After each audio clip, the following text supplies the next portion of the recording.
Hi అండి. ఈరోజు నేను మక్క బుట్టలతోటి వడలు చేసి చూపిస్తున్నాను. దానికి కావలసినవి పచ్చిమిర్చి, కల్లమాకు, కొత్తిమీర, మక్క బుట్టలన్నీ నేను ఒలిచి హాఫ్ కేజీ అన్ని పక్కకు పెట్టుకున్నాను. పచ్చిమిర్చి కొన్ని మిక్స్ చేసుకుంటున్నాను అనమాట, పేస్ట్ చేసుకుంటున్నాను. కొన్ని కొంచెం మెత్తగా పేస్ట్ చేసుకోవాలి.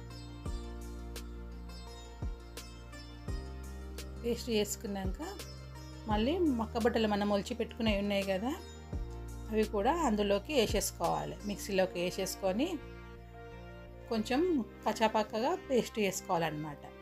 మొత్తం మెత్తగా చేసుకోవద్దు, పేస్టు కొంచెం బరుకుగానే ఉండాలన్నమాట. ఈ విధంగా చేసుకోవాలన్నమాట.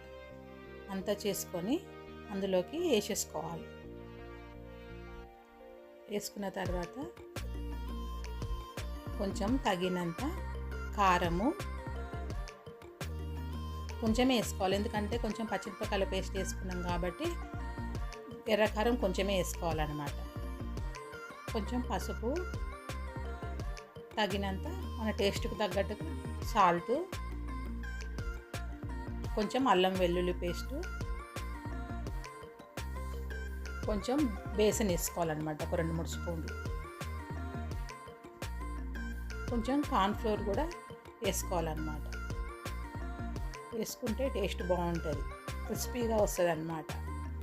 కొంచెం జీలకర్ర కూడా వేసుకోవాలి. మనము కట్ చేసి పెట్టుకున్న కొత్తిమీర, కల్లమాకు ఉంది కదా, అది కూడా వేసేసుకోవాలి. వేసేసుకొని మనం స్టవ్ ఆన్ చేసుకొని ఆయిల్ పెట్టుకోవాలి. అంతవరకు ఇది కలుపుకునేసరికి ఆయిల్ వేడవుతుంది అన్నమాట. అది అక్కడ ఆయిల్ వేడవుతుంటే మనం ఇక్కడ ఇవన్నీ కలిపేసేసుకోవాలి. మొత్తం ఇట్లా మొత్తం అంతా కలిపేసేసుకోవాలి.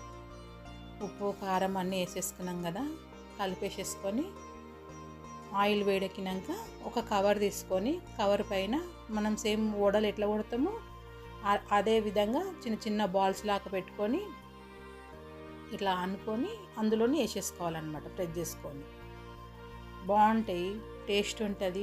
పిల్లలు కూడా మక్క బుట్టలు ఇస్తే తినరు కదా, ఇట్లా వడల్లాగా చేసిస్తే తింటారు అన్నమాట.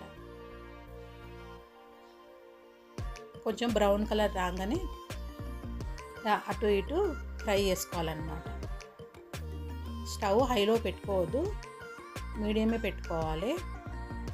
హైలో పెట్టుకుంటే పైన బ్రౌన్ కలర్ వచ్చేస్తుంది, లోపల మాత్రం అంతా పిండి పిండిగా అట్లనే ఉంటుంది అన్నమాట. అందుకే మామూలుగా మీడియమే పెట్టుకోవాలన్నమాట.